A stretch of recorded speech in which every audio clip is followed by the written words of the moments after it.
Doing some Mission Impossible stuff.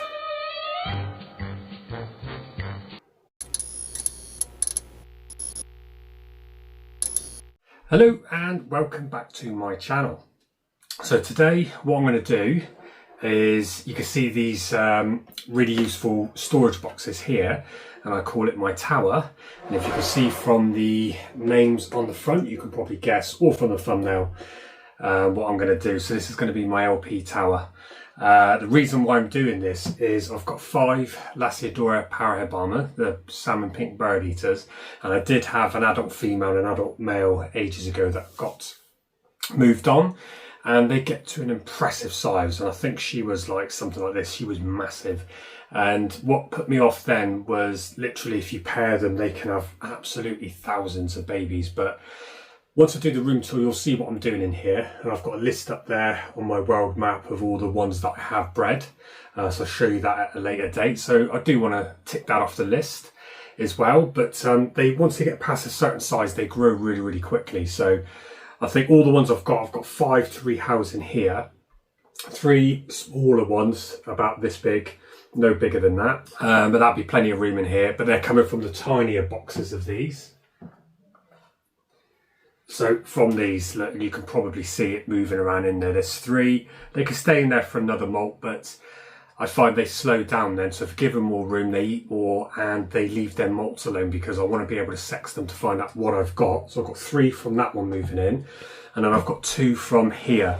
But because I didn't label these 2, one's a male and one is a female, so I've got a confirmed female, but I've forgotten which one it is. And they have both molted since I got them, but they've destroyed the molts because they don't use the hides, they just sit out in the open. So I'm not sure if I'm going to use a hide in here at all, but I just want to give them a bit more room so they go away from where they're staying, they molt and they move off, and then I can get the molt out quicker and then find out which one is my female. So I think it's this one at the top, but I probably could be wrong. But I'm just going to quickly rehouse them. So it's an underrated species, but they grow very quick, and feeding them is always entertaining. They take all the time. So I'll rehouse these and I'll see individually each one if they will take. I think these 2 will, but the smaller ones, they're a little bit skittish at the size they are at the minute. They like to take off camera, but definitely an underrated species. But I still love them. I want to get the female up and then definitely at least try and pair it once, and probably give a load of them away on the channel free of charge. That's the plan for these, because they have too many babies and I do not want to be looking after them for too much time. So further ado, let's get these set up. I don't need to show you how I'm setting them up, I'll just show you after I've done it, and then we'll get on rehousing them. So a quick video today.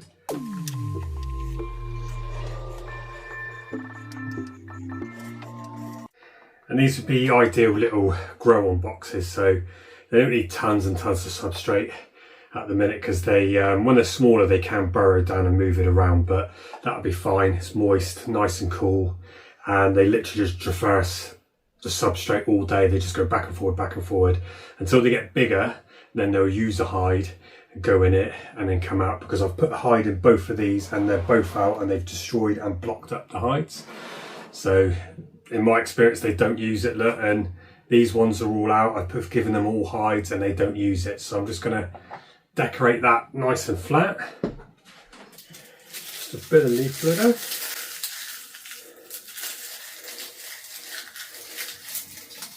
So that's it. So just put a little bit more substrate one side in case they want to burrow or move around or dig or whatever they want to do. Just some leaf litter, and I'll just give it a light misting. It's already damp, the substrate anyway. Not too damp, no water can come out of it, but it's nice and moist. Water dish, and that's it, job done. So as you can see, that's how I've done it. So that's the bit I've raised up slightly. No cork bark in there or anything like that at all. Bit of leaf litter, water dish, and they will just sit in there absolutely fine. So it's got an inch of substrate there, and that will do them for the minute till I get onto like bigger glass enclosures. But let me just quickly do the other 4, and then we'll come back to you. Right, so let's start with the first one. And what we'll do is I've got these 3, so we'll start with the smallest and we'll work our way up. Ooh, see they're tricky, they're getting, I'd say probably that one. So I've not marked these up because I know what's in there anyway. So let me just grab a little paintbrush this time for these. Alright, I'll just bring you closer. Right, so you can see now from both angles. So we'll just pop that open. And there we have it, that's 1 LP. I've kept that in here since it was, I'd say, slightly smaller than a centimetre. They can come like, I think it's 0.5 to a centimetre in between there, so they can come really, really small. And I was worried about these size of air holes if they could squeeze out, so I had to keep an eye on them for so long. 1 or 2 did try, but they could never get out. So you could see that I built them a hide, and I did it with the plants, so they've got somewhere to hide under when they're smaller. They did use it, but then as soon as they start molting and get bigger, they just destroy it and sit on top. But they're easy to deal with. They can be skittish, but I think this should just be straight in and out. And they can run quite fast as well. I was quite surprised. Come on. That's unusual. Come on.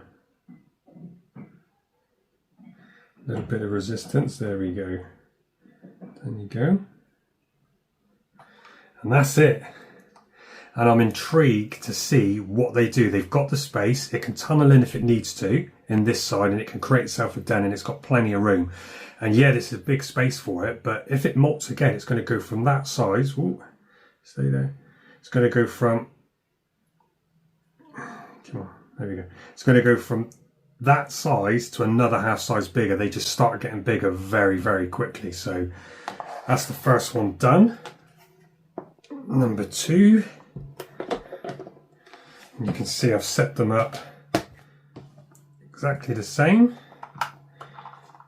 Actually, I think this one's slightly smaller.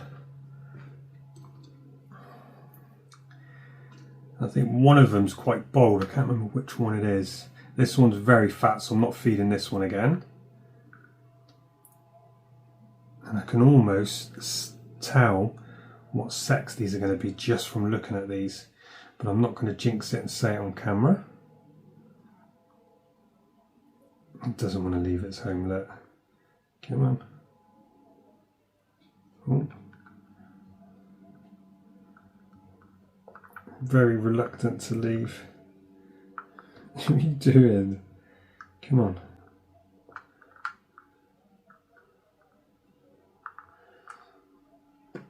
It's doing some Mission Impossible stuff.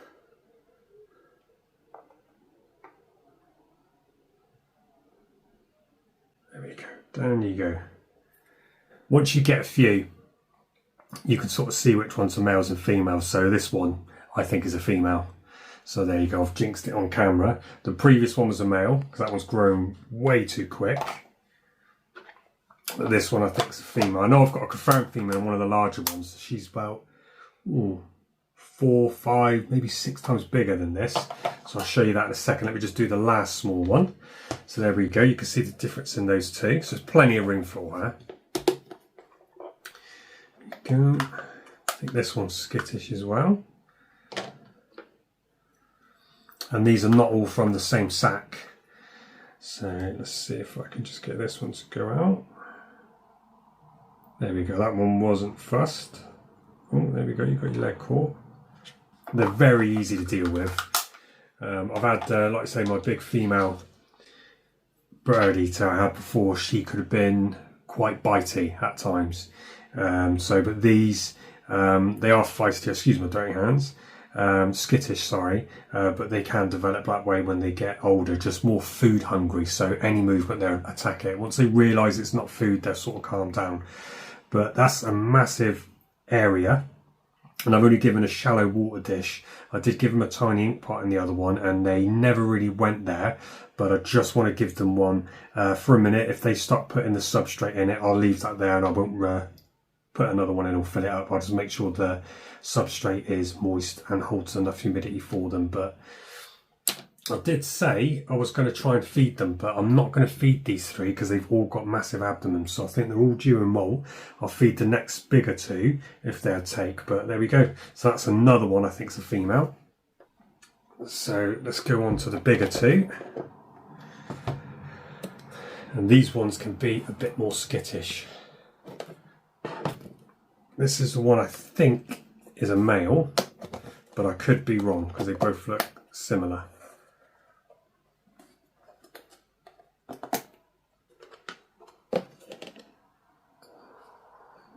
You can see this is a lot bigger, blocked off the hide with the leaf substrate. They don't want it, don't use it. So I'm just going to see if I can get this to go in, but it'll probably attack here.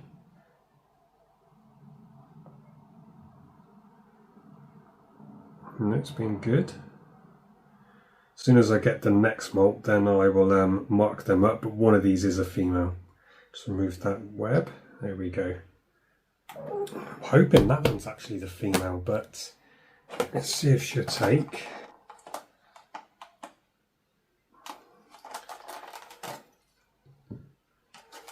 Oh, nearly. Bit of a stalemate. There we go. Look at that look. There we have it. So you can see that they're more heavier bodied as they grow. And the abdomen looks quite large on this one, but they can still eat a few more. They can handle having a bigger abdomen.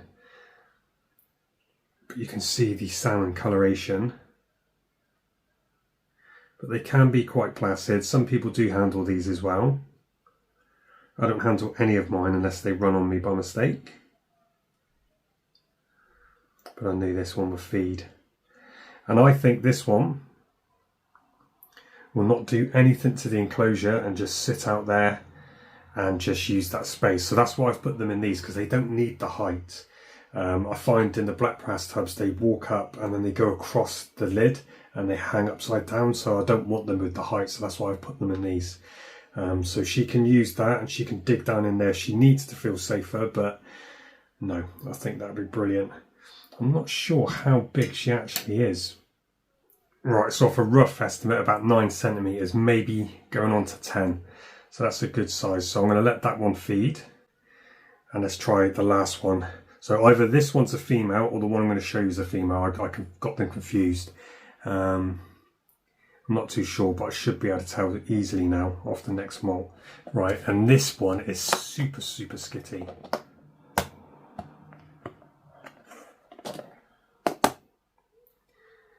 Yeah, see, this one's got a slightly smaller abdomen, but you can see what I mean by, you can see here, that's a molt, and they absolutely destroy it.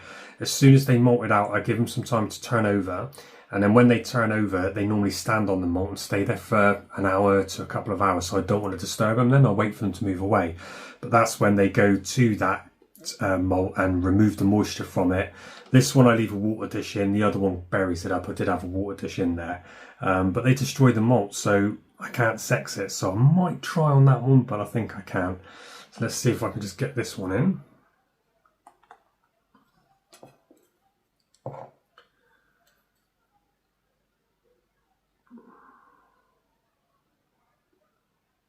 This one's normally bitey. And there we go.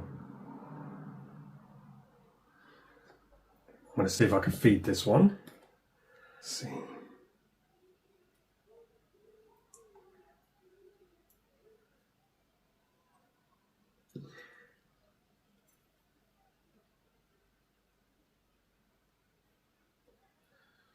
These are the ones you want to be careful using metal tongs, because their food response is so great. They could turn around and they'll whack the tongs with their fangs so hard they'll break them.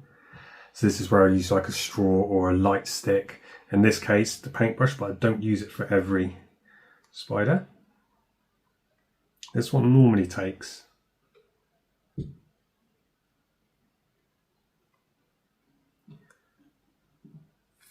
There we go. And then they both go to run away. You can see the speed in them. Super, super quick.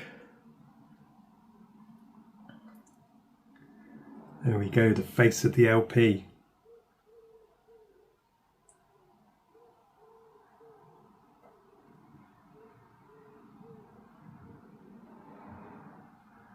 Bit of a struggle.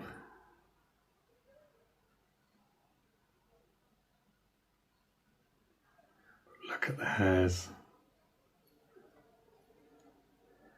They are an underrated tarantula. They are beautiful. and I can't wait for them to grow. See, I've got no idea at the minute if this is male or female, but they are beautiful.